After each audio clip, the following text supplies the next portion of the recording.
좋아요와 구독하기는 사랑입니다. 안녕하세요. 반갑습니다. 부동산입니다. 2019년 6월 17일 월요일 새로운 한 주가 시작됐습니다.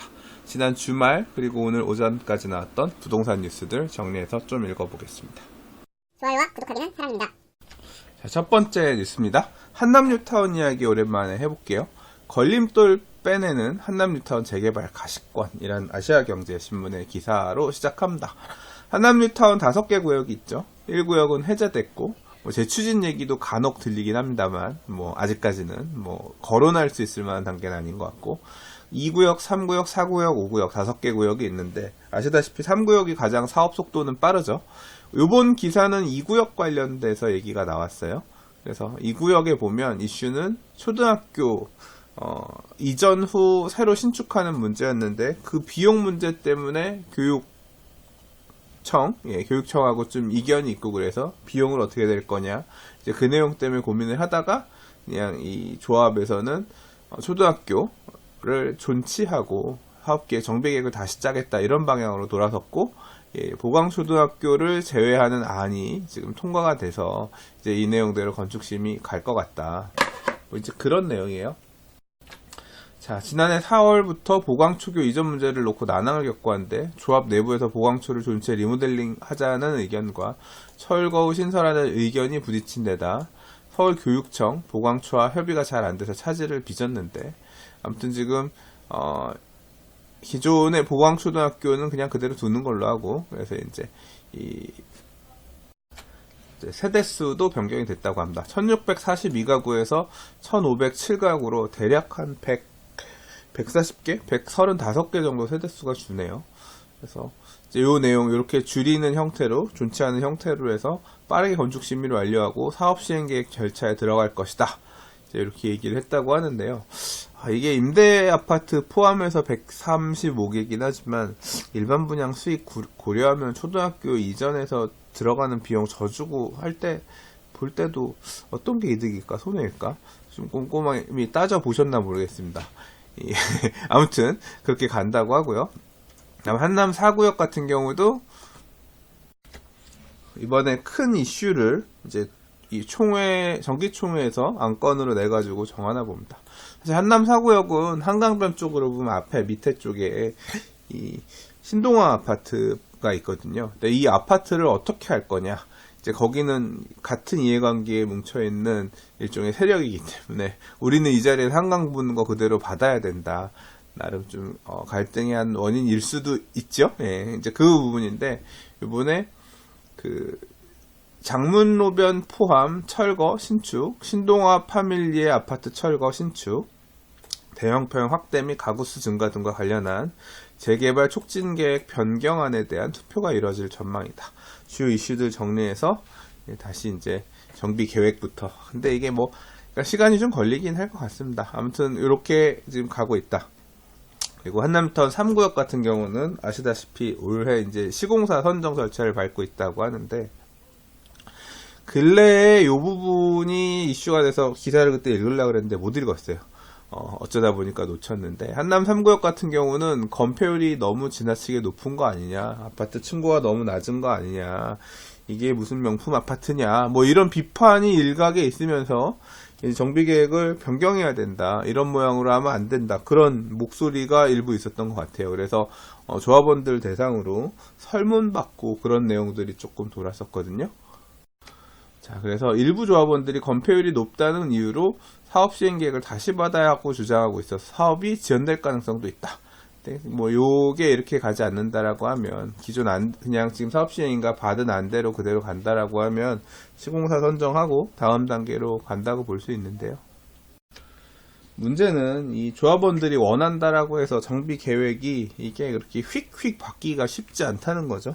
사실 이 문제는 한남 3구역에만 해당되는 게 아니라 서울시의 많은 정비구역들이 다 같은 재개발 재건축 포함해서 많은 정비구역들이 다 이 문제를 안고 있죠. 조합원들이 원하는 형태의 개발 모양대로 서울시에서 정비계획을 주지 않는다는 거.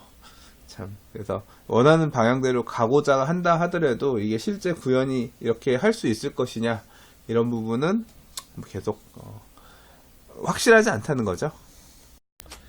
자, 뭐 아무튼 이렇게 한남 뉴타운의 3개 구역에 대한 기사 언급된 부분이 있어서 읽어봤고요. 한남 5구역 얘기는 아예 여기서도 빠져있네요. 아이고, 한남 뉴타운도 2003년부터 추진되어 와서 진짜 오래된 구역인데 벌써 16년이네요. 근데 진짜 생각보다 오래 걸립니다. 이 2차 뉴타운 중에서 노량진 뉴타운도 아직 뭐 가시적인 성과가 없는 상황이고, 오히려 뭐 신정 뉴타운 같은 경우는 그래도 이제 거의 마무리 단계인 상황인 건데, 참 이 재개발 이런 거 보면 어렵습니다. 어려워. 좋아요와 구독하기는 사랑입니다. 자, 두 번째 기사입니다. 이 내용은 사실 별로 그렇게 연결될 만한 연결고리가 있는 내용은 아닌데 상식 차원에서 보고자 한번 꼽아봤습니다. 서울시 지하상가 임차인들 재산권 침해 조례 취소 소송 각하라는 내용인데요. 뭔가 어려운 말이 많죠. 그러니까 지하상가, 서울시가 소유하고 있고 임대료를 받고 있는 지하상가들 이런 경우 있잖아요. 여기 이제 임차인들이 재산권이 침해됐다라면서 이 서울시의 조례를 취소해달라는 형태로 소송을 했나봐요. 근데 결과는 각하됐다는 얘기인 거죠. 이 기사 내용만 가지고는 명쾌하게 내용이 다 이해는 안 되는데 꼭지를 보니까 그런 내용인 것 같아요. 월 임대료랑 임대보증금이랑 이걸 2년치를 일시에 납부하도록 했나봐요. 일반적으로 우리가 가게 임대를 얻으면 보통 이렇게 분납하잖아요. 월세라고 하니까 월별로 이렇게 얼마씩 이렇게 내잖아요. 근데 그걸 갖다가 2년치를 일시 납부하게끔 되어 있나봐요. 그러니까 이게 부당하다라고 소송을 했는데 일종의 일반적으로 그런 형태로 임대 계약을 맺는 이 관행에 비추어 볼 때 서울시의 이런 조례, 그러니까 임대료를 2년치를 한꺼번에 내라, 뭐 이제 이런 내용이 부당하다라고 생각해서 소송을 제기한 것 같아요. 부당하고 볼 수도 있겠죠. 그리고 이제 그런 내용을 담은 조례를 취소해달라라고 하는 소송이 이 받아들여질 만한 그런 이 소송 사유냐 뭐 이런 부분을 가지고 다퉜나 봅니다. 근데 재판부는 일단 이 규정 임대료를 24개월치를 뭐 일시납해라 이런 규정 자체가 임차인들의 재산권 및 계약 형성 자유에 영향을 미쳐 항고 소송의 대상이 되는 행정 처분에 해당한다라고 밝혀서 소송을 할 만한 사유는 맞는데, 근데 어떻다고요? 위에 보면 각하됐다라고 했잖아요. 왜 각하됐냐 하면은, 자, 이게 행정소송에서는 이게 되게 중요합니다. 왜 중요하냐면 행정소송법상 취소소송은 처분 등이 있음을 안 날로부터 90일 이뤄진 날로부터 1년 이내에 제기해야 되는데, 임차인들은 모두 그 처분이 있날을 안 날인 임대차 계약 체결일로부터 90일이 지나서 소를 제기했기 때문에 제소기간을 준수하지 못했다라고 판시했다. 그래서 각하됐다라고 합니다. 그리고 뭐 뒤에 보면 이 소송을 제기한 주체도 적법하지 않다, 뭐 이제 이런 얘기인데, 이 내용은 별로 우리가 알 필요는 아닌 것 같고, 제가 하고자 했던 얘기는 이제 이 부분, 저도 기사 보면서 각하 딱 보이고, 아이고 이거 행정소송인데 90일 지나서 했나 보다 생각했는데 보니까 이제 그 얘기예요. 그래서 제가 왜 이 90일 행정소송 취소소송이냐 하면, 이 재개발 재건축에서도 뭔가 이 불만이 있을 때 구청 상대로 뭐 이런 이 소송을 제기해야 될 일들이 있잖아요. 근데 그게 이 행정소송으로 가는 경우에 이 날짜 90일 이내에 해야 되는 게 되게 중요합니다. 그러니까 사업을 보통 반대하는 분들이나 무슨 이 인허가에 있어서 뭔가 부당함을 호소하려는 분들이 소송할 때 이제 하잖아요. 그때 이 90일 되게 중요하다, 행정소송은.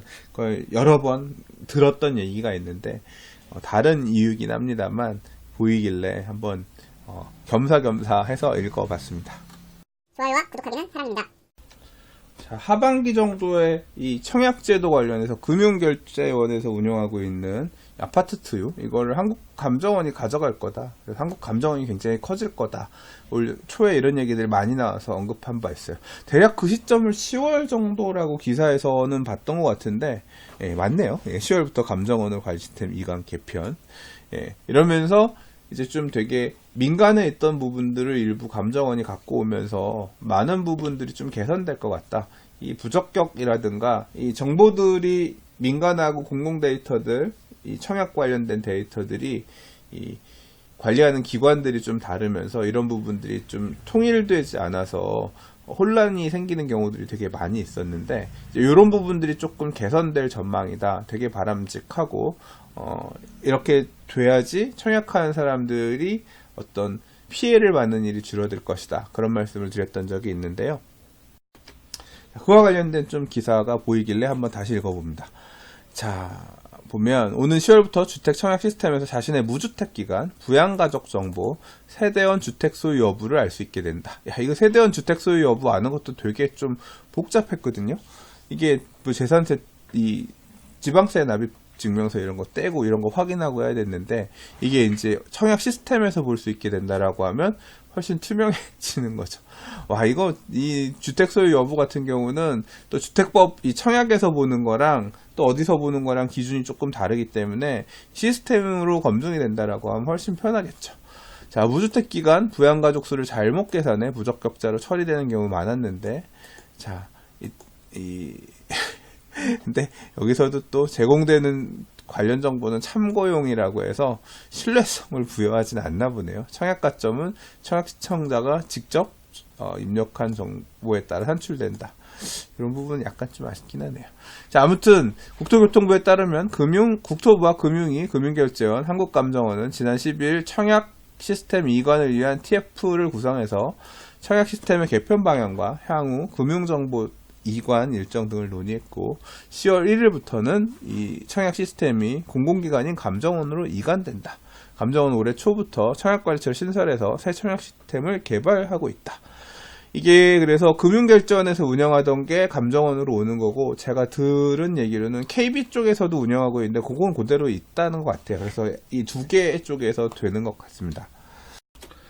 자, 그래서 뭐 어떻게 되느냐. 새 청약 시스템은 시스템 내에서 청약 신청자의 무주택 기간, 부양가족 수, 세대원의 주택 소유 여부 등의 정보를 한꺼번에 조회 열람할 수 있도록 개발되고 있고 이렇게 요 열람한 내용을 가지고 개개인이 가점 산출을 위한 항목별 가점 기입은 청약 신청자가 직접 하는 형태로 그렇게 해서 하게끔. 아직까지는 이 청약 가점 자동 산출은 개인정보를 다 갖고 있어야 되는데 현실적으로 불가능하기 때문에 직접 자기 가점을 쓰는 형태로 해서 뭐 이제 그렇게까지는 열람은 할 수 있지만 자기가 가점을 기록하는 그런 형태로 이제 청약제도 바꾼다라고 합니다.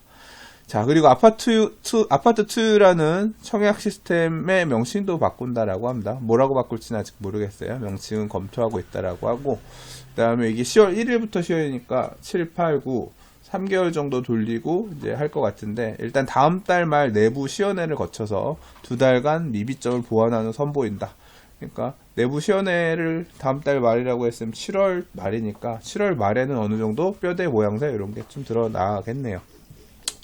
자, 아무튼 이렇게 아파트 투유가 바뀐다는 거, 감정원으로 이관되면서 이 청약 가점 기록하는 데 있어서 무주택 여부, 주택 소유 여부라든가 무주택 기간, 부양가족 수 등등 열람해서 볼 수 있는 게 시스템 안에 구현된다. 그렇게 보시면 되겠습니다. 좋아요와 구독하기는 사랑입니다. 이 검단 신도시가 첫 분양할 때 첫 물량들 같은 경우는 분양권 전매 제한도 제한적이었고, 그래서 좀 약간 바람도 불고 했었습니다. 이후에 분양한 단지들 같은 경우는 워낙 학습이 잘 돼 있어서 그런지 이 전매도 막히고 이러니까 또 입주할 때 입주 물량들 쏟아지면 임대 가격 뭐 힘들고 그런 게 많이 알려져서 그런 건지는 모르겠지만 아무튼 검단 신도시 분양이 그렇게 뭐 썩 좋은 상황은 아니라고 볼 수 있죠. 그러니까 2기 신도시들이 조금 약간 뭐 여러 가지 지금 3기 신도시 발표 이후에 그런 영향도 있지만 힘든 부분도 없지 않아 있는 것 같은데, 이 파주 운정 신도시의 운정 3지구에 이제 첫 분양이 시작된다고 합니다. 무려 12년 만이라고 하고요. 분양가도 12년 전 수준이라 그래요. 그래서 약 한 2,797가구, 약 한 3,000가구 정도가 이제 첫 분양 들어선다라고 하는데 과연 어떤 청약 결과가 나올지 되게 궁금합니다. 자, 운정 신도시 파크 푸르지오가 1225만원, 운정 1차 대박 노블랜드가 1194만원, 운정 중 S클래스가 1208만원. 그래서 올해 청약 진행했었던 검단 신도시 단지들하고 비슷한 분양가 수준이라고 하는데, 그래서 710세대, 1262세대, 820세대, 전용 59, 84, 20평형대, 30평형대, 운정 1차 대박 노블랜드는 대형평형까지 있네요. 그렇게 해서 지금 일단 공급 나온다라고 합니다. 여러분이라면 청약해서 이거 분양 받으시겠어요? 청약 결과가 어떻게 나올까요? 이기신도시라던가 아니면 이 수도권에 앞으로 나올 공급 물량들이 한번 이렇게 부동산 시장이 풀리고 하면 뭉쳐있던 물량들 나오기 시작하면 또 이게 계속 나오거든요. 자, 이게 결국 시장에서 소화가 안 되면 어떻게든 소화를 하기 위해서 뭔가 정책적으로 서포트가 있어야 될 텐데 정부는 어떻게 대응할 것이냐. 뭐 지금 당장 미분양이 날 거다 단언할 필요는 없죠. 결과 보면서 관심 있게 보면서 정부의 대응도 함께 보면서 그 과정에 뭔가 기회가 있나 생각해 보도록 하겠습니다. 좋아요와 구독하기는 사랑입니다. 자, 올해는 부산에도 좋은 분양 물량이 많다고 했어요. 부산 부동산 시장이 안 좋다, 좋지 않다. 경남권 전체적으로 안 좋고 부산도 안 좋다. 이런 얘기는 뭐 많이 들어서 아실 테지만, 자, 근데 이제 부산 진구에 올해 이제 분양 물량들이 좀 있습니다. 요번에 이편한 세상 시민공원이 분양을 했고요. 점포 1-1구역 분양이었죠. 그리고 좀 있으면 가야 3구역 롯데캐슬도 분양 나올 거고, 그 다음에 연지 2구역 레미안도 나올 거고, 진구 분양 물량들이 좀 있네요. 자, 근데 그 이편한 세상 시민공원 점포 1-1구역의 청약 경쟁률이 11.13대 1 나왔다라고 합니다. 그래서 612가구 모집에 6,812건이 접수해서 평균 11.13대 1이고 8사이 타입 같은 경우 11가구 모집에 433건이 접수되면서 거의 40대 1 청약 경쟁률이 나왔네요. 1,400세대 정도. 궁금해서 잠깐 분양가를 봤는데 20평형대 같은 경우는 한 3억 3천에서 3억 6천 사이 정도 분양을 했고요. 그 다음에 74면 보통 29, 30평형 정도 되죠. 요게 한 4억에서 4억 2, 3천. 그 다음에 30평형대 같은 경우는 4억 3천에서 4억 9천 정도. 그러니까 거의 한 5억 5억이 안 되게끔 해서 이렇게 분양을 했네요. 좋아요와 구독하기는 사랑입니다. 자, 오늘 준비한 마지막 기사입니다. 10년 공공임대 분양 전환 아파트. 이게 이제 분양 전환을 얼마에 할 거냐. 그때 가서 감정가대로 한다. 이 내용 때문에 참 갈등이 많았죠. 10년 전에 이렇게 집값이 많이 오를 거라고 생각도 못했고. 그래서 여러 가지 손해본 게 되게 많았던 이 임차인으로 거주하셨던 분들, 이분들 집값이 너무 많이 올라서 감정가가 높게 나오면 그만큼 비싸게 매수를 해야 되니까 이 갈등이 되게 이제 오래 전부터 얘기가 되었었는데, 자, 이제 어떻게 해결할 거냐. 뭐 근래에 보였던 기사들 중에 보면 앞으로는 이제 이 10년 분양 전환 안 한다. 이제 그런 제도 자체를 없앨 것처럼 얘기했죠. 문제는 뭐냐면 이미 이 내용에 따라서 공급한 나온 물량들을 어떻게 처리할 거냐인데, 이제 그 실질적인 첫 사례라고 할 수 있죠. LH와 판교 12단지가 협의문을 작성했다라고 합니다. 자, 어떻게 해결의 실마리를 잡았냐면, 하기로 한 그 원 틀은 바꾸지 않고요. 그러니까 뭐 임차인분들 입장에서는 원했던 거는 뭐 이 조성원가, 그 다음 뭐 5년 뒤 감정가, 그 다음 10년 뒤 감정가, 평균가 정도로 하자라든가, 뭐 이제 여러 가지 안들, 아무래도 이 분양가, 이 공급 가격이, 전환 가격이 낮을 수 있을 만한 그런 안들을 희망하셨겠지만, 보면 큰 틀에서 그런 부분을 건드리진 못한 것 같습니다. 감정가대로 하는데, 그러니까 감정가라고 하는 건 분양 전환하는 이 시점의 감정가겠죠. 대신 감정평가사는 LH가 정하는 게 아니라 임차인분들이 감정평가사를 정하세요. 만약 임차인 입장에서 감정평가 금액이 산정이 된다라고 하면, 조금 저렴한 금액에 산정된다라고 하면, 좀 더 저렴한 금액의 분양 전환 받으실 수 있지 않겠냐. 뭐 이제 이런 정도의 배려라고 할까요? 자, 원래는 성남시와 LH 임차인이 합의해서 감정평가사를 정하도록 하기로 했지만, 그냥 임차인 대표 측이 추천한 감정평가사를 통해서 감정평가를 7월 중에 진행하고, 그 다음에 9월부터 분양전환 계약을 시작한다. 그리고 분양전환 계약 기간은 LH가 분양전환을 통보한 날로부터 12개월 내로 하는 방안을 검토하기로 했다라고 합니다. 자, 근데 이 감정평가 금액이 임차인들, 다수의 임차인들을 만족시킬 만큼 저렴한 가격으로 감정평가가 나오면 좋겠지만 시세라고 하는 게 있는데, 이 감정평가, 이 분양전환 아파트의 감정평가 관련해서는 하도 이 웃긴 사례들, 말도 안 되는 사례들, 뭐 그 한남더일에서도 있었지만 나이롱, 이 시행사, 이 분양 전환의 시행사 쪽에서 산정한 감정평가상, 임차인 쪽에서 선정한 감정평가상 가격이 되게 막 나이롱처럼 벌어지는 부분도 드러나긴 했습니다만, 이 엄연히 실거래가라든가 시가 등으로 검증이 되는 주변의 가격에 비해서 현저하게 낮거나 현저하게 뭐 높거나 이런 가액이 나온다라고 하면 말이 안 나올 수가 없겠죠. 설령 이 감정평가사가 굉장히 시가보다 낮은 금액의 감정평가 금액을 산정해가지고 이렇게 통보를 해준다라고 하면, 뭐 그러면 이제 다수의 임차인들은 받아들일 수도 있겠지만, 이게 다수라고 하는 게 항상 이 생각은 각각 다 다를 수 있기 때문에 이러한 해결 방안 자체를 그 금액도 너무 높다, 이렇게 산정된 금액도 너무 높은 거 아니냐라고 하면서 또 생각이 다른 분들이 뭉칠 수도 있고 갈등의 씨앗이 될 수도 있고, 그리고 뭐 기사에서도 보이는 것처럼 판교 12단지 주민 상당수가 이번 합의 내용에 반대하고 있는 내용이 변수라고 하고 있고요. 기사에서도 보면 보세요. 기자양반 웃기네. 합의는 무슨 합의? 국토부와 LH의 꼼수인 걸 누가 모를까? 어차피 감정평가법인 입주민이 선정한다고 하더라도 몇 개 되지도 않고 국토부 한 통석이어서 실익이 없다. 자, 이 반대하고 있는, 그러니까 이 신뢰하지 못하고 있는 이런 부분들이 있는 상황에서 이게 참 갈등이 쉽사리 봉합되기는 어려울 수도 있겠다, 그런 생각도 듭니다.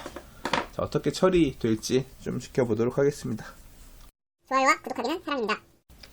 자, 지난주에 부동산 서재 카페 트래픽을 보면요, 그냥 유지되고 있는 편입니다. 5월 초에 바짝 늘었다가 살짝 소폭 감소하는 모양새긴 했는데 훅 과거처럼 꺼지지는 않고요, 꽤 유지가 되고 있는 편입니다. 그리고 지지난주 트래픽보다 지난주 트래픽은 살짝 늘었어요. 그러니까 약간 미열처럼 열기가 좀 오가고 있는 상황, 확 꺼지지는 않고 있는 상황, 그런 상황입니다. 시장을 많이 돌아다니고 계시는 분들 얘기들을 들어보면 이게 막 지금 시장의 온기가 모든 지역에 다 있는 건 아니에요.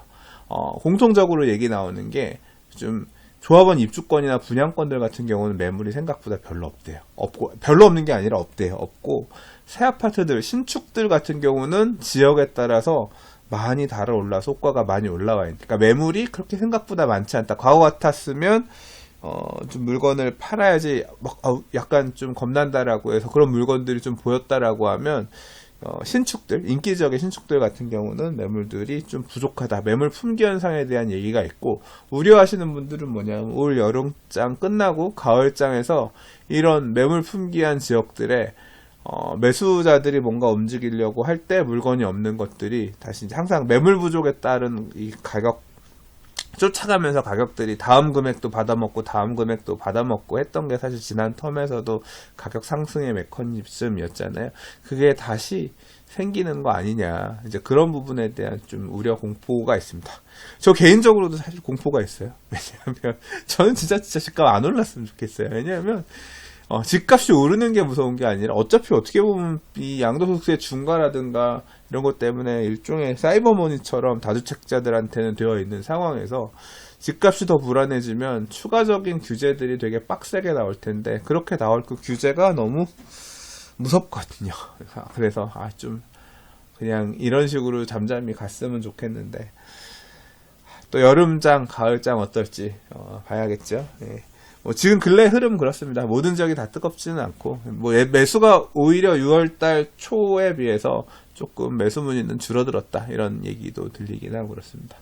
자, 시장의 움직임이나 분위기들 같은 경우는 조금 더 전해드릴 수 있을 상황, 전해드릴 수 있는 내용들 좀 들리고 하면 또 전해보도록 하겠습니다. 자, 오늘도 봐주셔서 들어주셔서 감사하고요. 좋아요와 구독하기는 사랑입니다. 이번 주에 제가 학교 기말고사라서 화요일, 수요일 정도에 뭐 하루 정도는 아마 부동산 뉴스를 못 읽을지도 모르겠습니다. 그래도 이제 학교 이제 방학하면 또 좀 여유 있어지고 할 테니까 또 다른 부동산 얘기들 포함해서 전해해 보도록 하겠습니다. 감사합니다. 부동산이었습니다. 내일 뵐게요. 내일 또는 모레 또는 목요일 정도에 뵙겠습니다. 감사합니다. 부동산의 재개발 강의 2019년 리뉴얼 버전이 나왔습니다. 재당첨 제한, 분양 자격 제한, 재개발 조합원 지양도 금지 규정 등 재개발 투자에 있어서 위험성이 굉장히 높아지는 시기입니다. 특히 재개발 재추진 구역, 일몰제 등 재개발 투자를 고민할 때 주의하셔야 될 부분들을 중심으로 2019년 강좌를 다시 정리해 보았습니다. 감사합니다.